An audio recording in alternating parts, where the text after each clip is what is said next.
Assalomu alaykum barchaga. Sizlar bilan Zamira rus tili va adabiyot o'qituvchisi hamda Toshkent shahrida joylashgan rus tili o'quv markazining asoschisi. Bugun sizlar bilan yana bitta padejni bitta dars ichida polniy boshidan oxirigacha ko'rib o'tamiz. Bugungi padejimiz datilniy padej. Datilniy padej degani o'zi nomiga qarabsiz, datilniy p deb beriladi ko'pincha kitoblarda. Dat degani bermoq. Bermoq padeji deb o'quvchilarimga men ko'pincha tushuntiraman. Qanaqa predloglari bor bermoq padejimizda? K bor, po bor. Qanaqa окончание guruhi bor.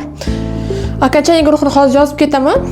Bu yerda o'zbek tilidagi ma'nosi, rus tilida o'zi kому, kimga degani kому va чему bor, чему nimaga. Sразу yozib ketaman. Ga degan ma'noni beradi o'zbek tilida. Shunaqa bir bola jo'nalishmidi, qaratqichmidi, короче, o'sha gap ma'nosini beradigan kelishik bu. Xo'p, K bilan po. Endi окончание guruhini birin-ketin yozib ketaman. Siz esa like va podpiska bosib qo'ying, chunki aynan sizning podpiskangiz va like'ingiz bilan ko'proq insonlar rus tilini o'rganishni boshlaydi va bu menga ham, sizga ham savobli bo'ladi. Xudo xolisa, мужской род, дальше женский род, средний род. Ko'plik formasini ham ko'rib chiqamiz. Xudo xolisa, mana мужской род bilan женский родda окончание qanaqa bo'ladi? Endi deylik, akamga narsa bermoqchiman bo'lsa, bratu bo'ladi. Brat edi o'zi, bratu bo'lib ketyapti. Окончаниесini ko'ryapsizmi? Окончание guruhida bizda u paydo bo'ldi. Endi qahramonga desak, geroyu bo'lib ketadi. Geroy degan so'z bor, shu yopishib olganman o'sha geroyga. Geroy. Uyimga bo'lsa domu. Mana geroyu bo'lib ketdi. Ko'rdingizmi?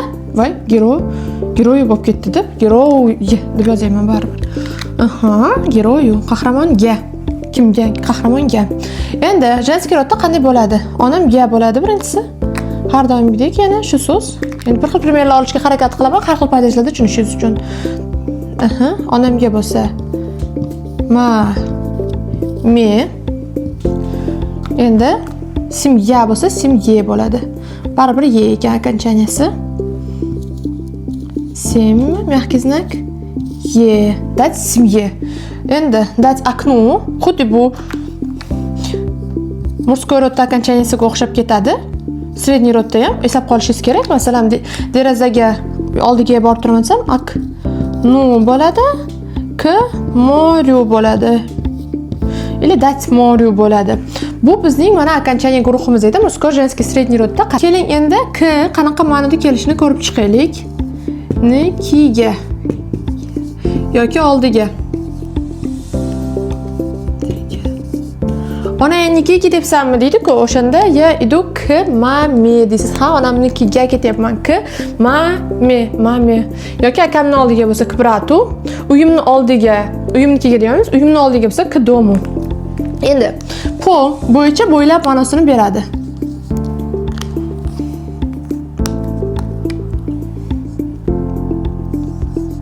Bo'yicha bo'ylab.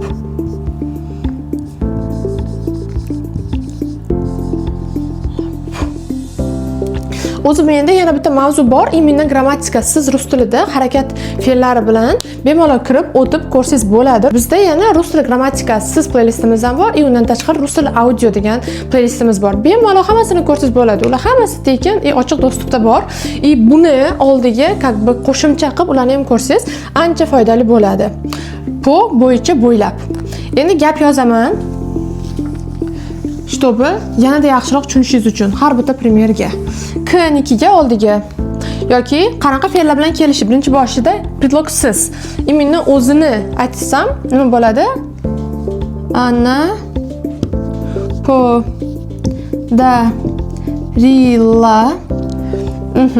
Endi dugonasiga desak nima deymiz? Xuddi shunday. Dugonasiga degani podruge degani dugonasiga ye bilan keladi. Ko'ryapsizmi? Podruga bo'ladi. Podarila kому? Kimga? Kому? Podruge. Podarila bu fe'l.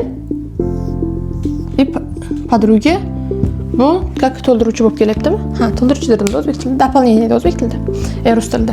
Ketdik, bittasini oldik. Bu предлог bilan emas, предлогsiz. Endi предлог bilan ko'ramiz. Idu к бабушке. Babushkamnikiga ketyapman. Ko'ryapsizmi? K bu yerda nikiga, oldiga bo'lyapti. Ko'proq babushkamnikiga bo'lyapti. Endi bu yoqqa yana boshqa premyeram yozaman, oldigani ko'rishingiz uchun. Подошла к магазину. Doshla k yoki domu deylik. Domu sifatida ko'proq. Domu. Uyga oldiga kelib qoldim. Подошла degani yoniga. Подошла к дому. Ko'ryapsizmi? Domu bo'lib ketdi. Mana подошла к nikiga, oldiga domu bo'ldi, chunki bu мужской род. Дальше yana bitta пример yozaman. Пишу referat. Mana shu referatda qaysidir harf ikkita bo'lishi kerak emasmidi? Bilasizlar, mana shuni bor-ku, birinchi sinfdan ham beri xato qilaman shu so'zni. Qani?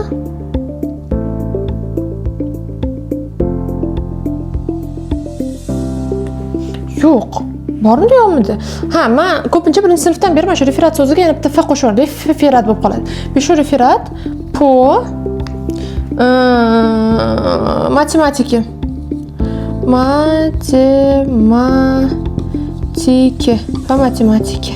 Matematika edi, matematiki bo'ldi. Chunki bu yerda po turgani sababli.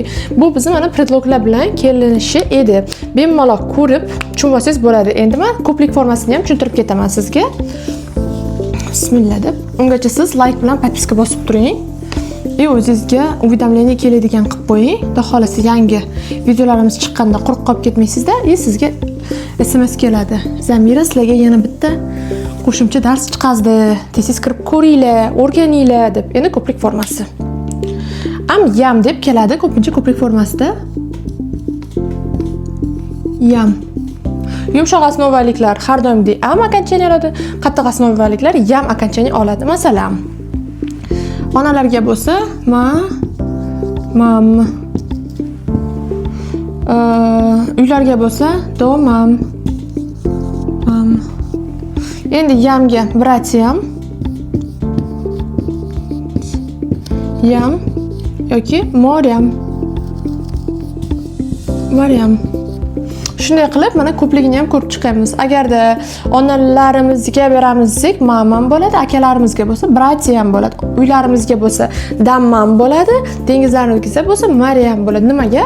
Chunki bu yerda mana bu ikki tomonli o'zi nima uchun bittasini qattiq, bittasini yumshoq dedim. Agarda sizda a yoki окончание yo'q мужской род yoki o средний роддagi окончание bo'lsa, hammasida mana bu oddiy окончание bo'ladi. Agarda sizda ya mana bu mягкий знagi yoki ko'plikda bratya bo'lib ketdi, o'sha bratyam bo'ldi. Yokida geroyam bo'lib ketardi.